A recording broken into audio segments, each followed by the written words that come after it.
Having played golf in Ireland and Scotland, it'll fascinate you, it'll frustrate you, all in the same day, maybe the same hole. Having gone to St. Andrews, Carnoustie, I think is spectacular.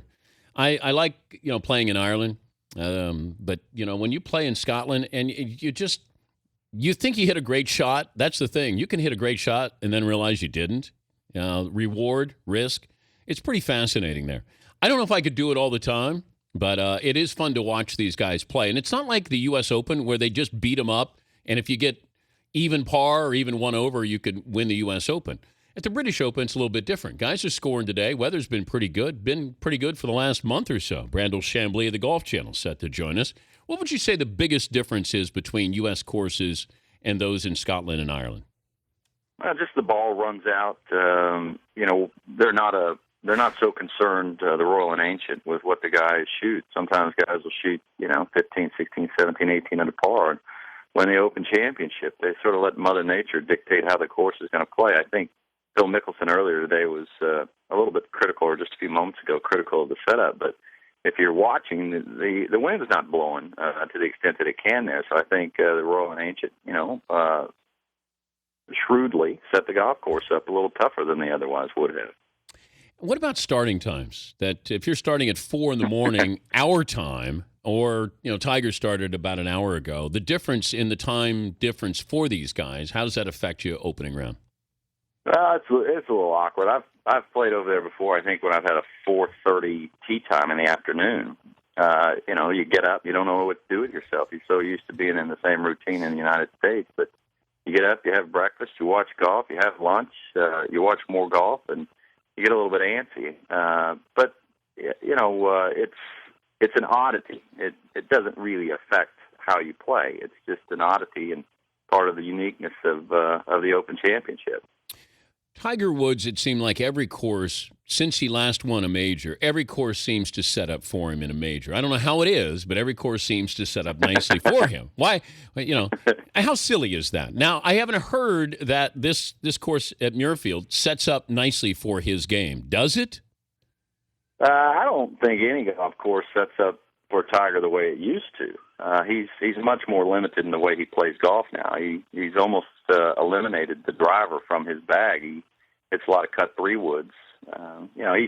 You say that he set up nicely for him because he's the number one player in the world and he's won 4 times this year. And if you're not going to say it sets up nicely for him, who's he going to set up nicely for? I mean, he does still find his share of fairways, and he does still hit some brilliant iron shots, and he does have these incredible runs with the putter. But I can't watch Tiger Woods without comparing him to the Tiger Woods of old because there's nobody currently playing that you can compare him to. So, just for example, I mean, he's historically been very poor off of the first tee in major championships. Hit it unplayable at the first today, had to take a drop, made a bogey. And then at the second hole, this is the difference between Tiger Woods now and the Tiger Woods of 10 years ago. At the second hole, from the middle of the fairway to a back right pin, instead of using the slope to the right of the flag, which Miguel Angel Jimenez did earlier in the day, he used the slope and the wind to feed it in close to the hole. He hit a cut shot into that right slope with the right wind. And instead of getting the feed off of the hill into the pin, his ball climbed up the slope, and he ended up 10 feet away, 12 feet away, and he made par. It's a very subtle, very nuanced difference. But over the course of 72 holes, that's a difference of 5, 6, 7, 8 birdies, where he used to blow the fields away. He doesn't do that now because he doesn't make those nuanced changes because he's thinking golf swing, not thinking shot. That's the difference between Tiger Woods now and the difference between Tiger Woods 10 years ago. Brandel Chamblee, the Golf Channel, joining us, Dan Patrick Show. Rory McIlroy is a fascinating story because everybody is playing armchair therapist, psychiatrist here. Now, all of a sudden, Johnny Miller says, well, he's in love. That can be a distraction. Nick Faldo came out and talked about his work ethic here. Is love getting in the way of Rory McIlroy being great again? I think love is, but it's that he's not fallen in love with his putting stroke. He's one club away from being what he was last year. He only had 5 tournaments all year last year where he had under 110 putts for the week, which is good putting for a tour player. It's not great. It's good. He had 5 tournaments last year. He was under 110 putts. He won all 5 of them. He hasn't sniffed this year having an event where he putted well. Not sniffed it. He's got this sort of blocking stroke, and it doesn't fit with his golf swing. His golf swing is natural. It's free-flowing. No, he didn't hit a lot of fairways. They only hit 5 fairways. But Cabrera Bello only hit 6 fairways. He shot 67. It's not that you can't play out there if you're missing fairways, but you can't play out there if you're missing putts. And that's what's going on with Rory this year. If he were making more putts this year, nobody would care that he's deeply in love and 21 years old or 22 or 3, and he's got balance in his life. Well, we also talk about guys when they have success, and then a club manufacturer comes in and says, here you go, here's a check. And then you pick up new clubs. You know, it looks different, feels different, different ball there. And you see guys who do struggle when they change equipment, but they do it for the money. Has the equipment change had that much of an effect on Rory? I don't think it has. His ball striking this year, in a lot of aspects, has been better than it was last year. He's been, in 2 different weeks this year, he was the best ball striker in the entire field. Well, he was only the best ball striker in the entire field in 1 tournament all year last year. He's hitting the ball as well, if not even better than he did last year to this point. It's just his putter. And the cumulative effect of missing those putts, all of a sudden your attitude's not as good. Perhaps you're not as aggressive into hole locations that you otherwise would be if you know you're going to chip it up there if you miss the green and make a 4-footer. So you play a little bit more conservative so you don't make as many birdies. It really does just boil down to the 1 club for him. Historically, though, the most dangerous thing a player can do is make an equipment change for money. Yeah. But most of the money that has been offered to players in the past hasn't been lifestyle-changing money. It's been $1 million here, $1 million there. I know players that have made significant changes for $600,000. After they give their manager 20%, the government 50%, they made changes for peanuts for these guys. But Roy made changes that nobody would have turned down. A couple $100 million? Yeah. Nobody would turn that down, especially now because they get the center of gravity right, they get the irons right, they get all the specs just right. It's not a significant change. They used to ask guys to change from blades to perimeter-rated clubs. They don't do that anymore. Most of these guys are playing the same clubs. They just have different names on them. What if Tiger goes 0 for the majors this year?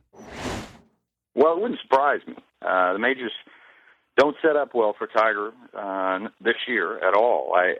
He misses too much to the left with the driver. He can't draw it. That took Augusta National out of the play.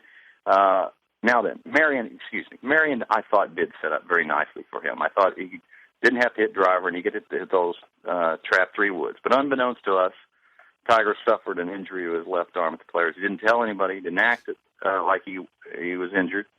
And I think that played out at the U.S. Open. But Muirfield does not set up well for Tiger because he pays the penalty for missing fairways. All those intermediate bunkers in between the driving area and the green, well, those affect you when you miss fairways because all of a sudden you have to lay up short of them or take them on. That's one of the reasons I think Tiger struggled there even in 2002. And at Oak Hill, well, he was playing well there the last time they played, and it was the highest 72-hole score he's ever had in a major championship where he made the cut. Because that golf course holds you accountable for every missed fairway. The majors just don't set up well for Tiger this year. Your pick to win.